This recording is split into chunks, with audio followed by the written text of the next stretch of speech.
Hello అండి, hi అందరికీ. ఈరోజు నేను లంచ్లోకి అయితే పన్నీర్ పలావ్ చేసుకోవాలనుకున్నాను. కాకపోతే నేను ఈ పలావ్లో చిన్న మిస్టేక్ చేశాను. అది మీకు ముందే అర్థమైతే కామెంట్స్ రాయండి. నేనైతే వీడియో ఎండ్లో కానీ మధ్యలో కానీ చెప్తాను. ఫస్ట్ అయితే మనమైతే పలావ్ స్టార్ట్ చేసేస్తామండి. సో ముందుగానే అయితే కాజు అనేది వేయించుకుంటున్నాను.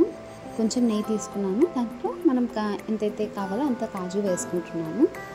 సో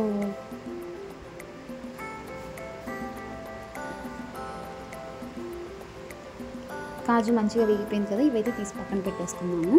సో ఇదే బాడీలో నేనైతే ఆయిల్ కూడా వేసుకుంటున్నాను, ఎందుకంటే మనకి బ్రౌన్ ఆనియన్స్ కావాలి కదా, సో అందుకోసం అనమాట. సో ఆయిల్ కొంచెం వేడకగానే ఆనియన్స్ అయితే వేసేసుకున్నాము.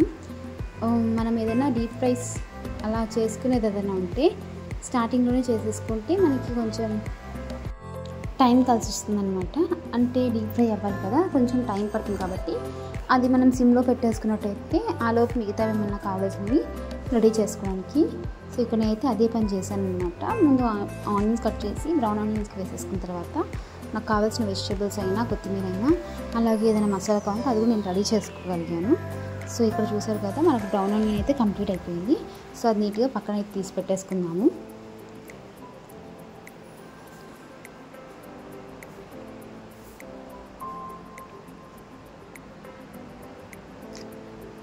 అండ్ మీకు ఇంకో విషయం చెప్పాలి, ఎందుకు నేను ఈ లాంగ్ వీడియో పోస్ట్ చేస్తున్నాను అంటే, మన సబ్స్క్రైబర్స్లో ఒకరు నువ్వైతే షార్ట్స్ పోస్ట్ చేస్తున్నావు కానీ డీటెయిల్గా మాకు కనిపించట్లేదు, కాబట్టి లాంగ్ వీడియో పోస్ట్ చేస్తే హెల్ప్ అవుతుంది అన్నారు. సో ఈ వీడియో మీకు అందరికీ కూడా హెల్ప్ అవుతుందని నేను అనుకుంటున్నాను. చూసారు కదా, మనకు కావాల్సినవి కూడా నీట్గా నేను రెడీ చేసి పెట్టేసుకున్నాను. సో నెక్స్ట్ ఏంటంటే ఒక బగోన్ తీసుకొని పెట్టేసుకున్నాను అనమాట. సో దాంట్లోనే నేనైతే ఇందాక మనం ఏదైతే బ్రౌన్ ఆనియన్స్ వేయించుకున్నామో అదే ఆయిల్ వేసుకుంటున్నాను. సో ఈ ఆయిల్ కొంచెం వేడైన తర్వాత మనం ఏం చేద్దామంటే, ఏదైతే బిర్యానీ మసాలా మనం ఆల్రెడీ తీసి పెట్టుకున్నాము, హోల్ గరం మసాలా అంటారు, బిర్యానీ మసాలా అంటారు, సో ఏదైనా ఉంది. సో అవన్నీ కూడా వేసేసుకొని నీట్గా వేయించుకోవాలి. సో అవన్నీ ఒకసారి వేగాయి అనిపించిన తర్వాత మనమైతే ఆనియన్స్ వేసేసుకున్నాం అనమాట. ఈ ఆనియన్స్ కూడా మనకు కొంచెం లైట్ బ్రౌన్ కలర్లో వచ్చేదాకా వేయించుకోవాలి. సో ఇక్కడ చూసారంటే ఆనియన్ వేగిపోయింది కాబట్టి నెక్స్ట్ ఏంటంటే మనము అల్లం వెల్లుల్లి పేస్ట్ అనేది కూడా వేసుకుంటాం అనమాట.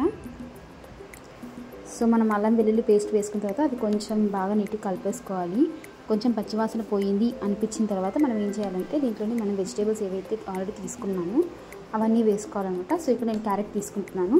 సో మీ దగ్గర మీకు నచ్చిన వెజిటేబుల్ ఏదైనా వేసుకోవచ్చు, లైక్ బఠానీ కానీ ఇంకేమైనా సరే మనం మంచిగా వేసేసుకొని కొంచెం అది ఉడికిన తర్వాత మనం దాంట్లోని ఏదైతే పన్నీర్ ఉందో అది వేసుకుంటాము. కాకపోతే ఇక్కడ చిన్న మిస్టేక్ ఏంటంటే, పన్నీర్ని డీప్ ఫ్రై చేసుకుంటే ముక్క చాలా క్రిస్పీగా వస్తుంది, పలావ్లో మనకు బాగా తెలుస్తుంది.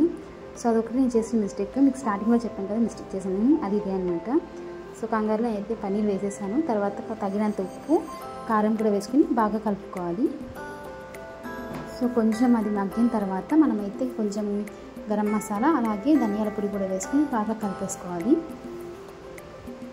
సో ఇప్పుడు మనం కొత్తిమీర, పుదీనా కూడా వేసుకొని ఒకసారి నీట్గా కలిపేసుకొని దాంట్లో మనం ఆల్రెడీ ఇందాక వేయించి పెట్టుకున్న కాజు కూడా వేసేసుకుందాము. సో ఇవన్నీ వేసి ఒక్కసారి కలిపి ఒక 2 మినిట్స్ అలా మగ్గిన తర్వాత దీంట్లో ఇప్పుడు మనం వాటర్ అనేది యాడ్ చేసుకున్నాము. సో ఇక్కడ వచ్చేసి నేను 2 గ్లాసెస్ ఆఫ్ రైస్ తీసుకున్నాను కాబట్టి 4 గ్లాసెస్ ఆఫ్ వాటర్ అయితే యాడ్ చేసుకుంటాను అనమాట. సో స్టార్టింగ్లోనే అయితే బియ్యం కడిగి నానబెట్టేసుకున్నాను. సో ఇప్పుడు అయితే 2 గ్లాసెస్ ఆఫ్ వాటర్ అయితే పోసేసుకుంటున్నాను. సో చూసారు కదా, మనకి ఇక్కడ వాటర్ బాయిల్ అయిన తర్వాత ఏదైతే రైస్ మనం ముందుగా కడిగి నానబెట్టుకున్నామో ఆ రైస్ అనేది వేసేసుకున్నాము. ఆ తర్వాత మనం కొంచెం పైన ఆల్రెడీ బ్రౌన్ ఆనియన్ వేయించి పెట్టుకున్నాం కదా, ఆనియన్ కూడా మనం వేసేసుకొని మూత పెట్టేసుకొని ఒక 8 మినిట్స్, ఒక 5 to 8 మినిట్స్ సిమ్లో పలావ్ అయితే రెడీ అయిపోతుంది.